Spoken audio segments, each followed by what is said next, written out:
proyek penguatan profil belajar Pancasila, yaitu yang pertama dengan temanya adalah gaya hidup berkelanjutan. Materinya adalah jejak karbon kita.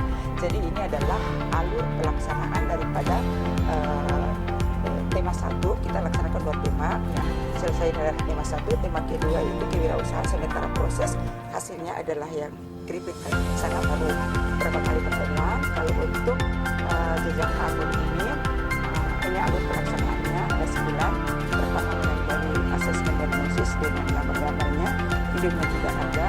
Terus yang kedua yaitu pengenalan materi, kemudian dilanjutkan dengan pembuatan poster, presentasi tugas. Jadi anak-anak dibimbing untuk bernalar kritis dan kreatif dengan pembuatan poster-poster tentang jejak karbon atau penyampaian sampah yang menimbulkan emisi. Kemudian mereka presentasi bagaimana penanggulangannya. Kemudian dilanjutkan dengan kegiatan kelima, yaitu melihat sumber-sumber emisi di lingkungan sekolah dengan pengadanya, yaitu mengunjungi tempat sampah di sekitar sekolah, yaitu yang ada di Kelurahan Tomolo, Kecamatan Tidore Selatan. Jadi dengan kunjungan itu mereka menghasilkan karya, kemudian dilakukan bagaimana solusi penanggulangannya dengan kampanyenya, yaitu pada saat pelaksanaan selesai upacara kemudian di lapangan seperti pada gambar nomor 7 ini. Setelah itu yaitu aksi untuk penghijauan agar lebih mengurangi karbonnya, sehingga melaksanakan aksi penanaman sayur. Jadi sebelahnya aksinya sudah panennya PPN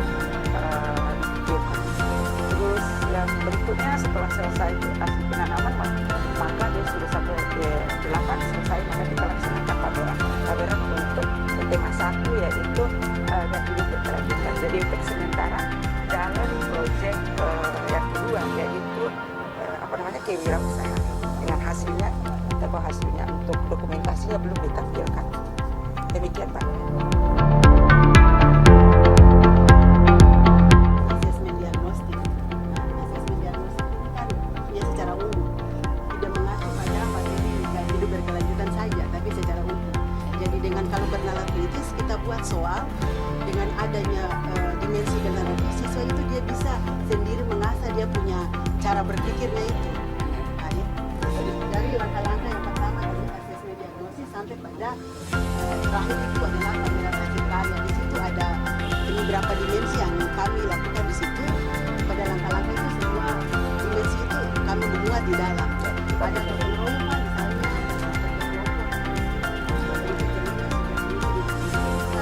kunjungan TPA, ya itu kami membuat terkelompok.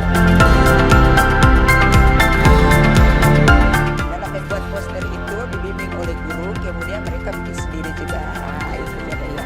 Jadi pertama dia akan dibimbing sedikit, kemudian dibuat sendiri. Jadi di situ ada kemampuannya. Kalau untuk yang jejak karbon yang ada di situ yang kita pilih adalah gotong royong, kreatif, bernalar kritis, dan apa ya? Beriman dan bertakwa, beriman kepada alam, ya, mencintai lingkungan. Saya jelaskan sedikit. Ini modul berdiferensiasi dan RPP berdiferensiasi ini adalah hasil dari kegiatan komunitas belajar SMP 3, saya beri nama SMP Cerdas. Komunitas ini yang tiap minggunya ada pertemuan, ada evaluasi, sehingga menghasilkan ini yaitu untuk peningkatan kompetisi guru dalam pembelajaran berdiferensiasi di kelas. Jadi yang bedanya yaitu kita kasih dulu, yaitu yang pertama yaitu kita lakukan karena belajar diferensiasi ini penting. Saya setelah membaca, mengikuti materi penting, maka saya buatkan di dalam komunitas belajar itu satu materinya adalah belajar tentang pembelajaran diferensiasi. Setelah materi diberikan oleh teman guru yang di sekolah guru penggerak, kebetulan sudah pernah praktek pada saat saya supervisi, maka beliau membagikan pengalamannya dan pengetahuannya kepada guru-guru di sekolah. Kemudian kami bersepakat untuk memberi tugas bahwa setiap guru wajib membuat satu pertemuan EPP berdiferensiasi, tetapi tugasnya tugas mandiri, nanti dibimbing pada saat proses pada saat waktu luang yang ada di sekolah. Setelah itu minggu depan pertemuan lagi, itu masing-masing presentasi hasil dia punya modul A pelajaran yang sudah disusun. Setelah pertemuan itu dia diminta agar guru itu praktek langsung di kelas, kemudian divideokan. Setelah itu baru presentasi lagi dan praktek baik dan bagaimana dia dari situlah kebetulan pas ikut kegiatan aktivitas kepala sekolah itu sehingga itu saya buatkan. Tetapi ini masih berkelanjutan untuk selanjutnya guru-guru lain berbagi. Jadi setiap pertemuan yang minus dan hari Rabu itu adalah dia membagi praktek baik pelaksanaan depresiasinya di kelas. Perbedaannya itu baik yang K13 maupun yang kurikulum merdeka, mereka semua mempraktekkan yang ini.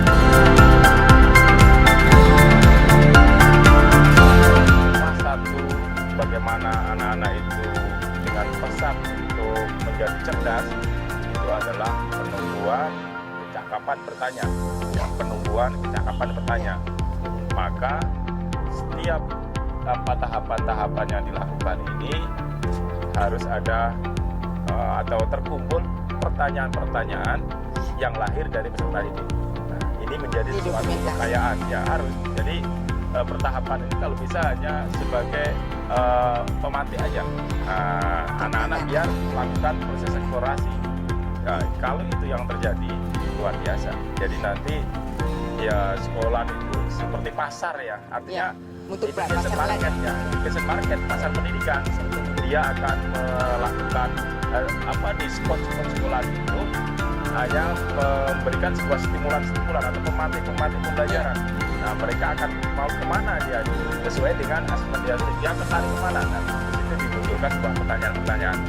Nah, ini dicoba lah nanti. Karena ini kan masih 5 bulan ya. Nah, mungkin tahun depan pola-pola pembelajaran akan lebih menarik kalau memang seperti itu. Memang perlu kita rekam terus rekam jejaknya karena ini kan proyek penguatan profil pelajaran. Namanya ini penguatan. Nah, jadi profilnya sebenarnya anak-anak sudah punya ini. Tinggal penguatannya dengan pola apa. Ya, yang terakhir sekali lagi, literasi, numerasi harus dilihat juga.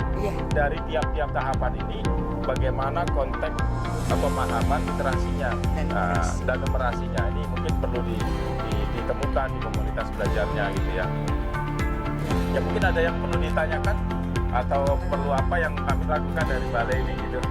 Saya kira tadi penjelasan Bapak sudah bagus sekali masukannya bahwa sangat kami butuhkan yaitu setiap tahapan ada kumpulan pertanyaan-pertanyaan dan portofolionya di sini. Semoga saja saya tetap bersemangat untuk menyemangati guru-guru agar menjadi pendengar yang baik buat pertanyaan-pertanyaan dan mengolah pertanyaan tersebut dengan cara kritis. Guru juga harus kritis agar mampu mengarahkan anak-anak itu untuk memperkuat profil belajar Pancasila. Jadi untuk setiap tahapannya, jadi itu masukan yang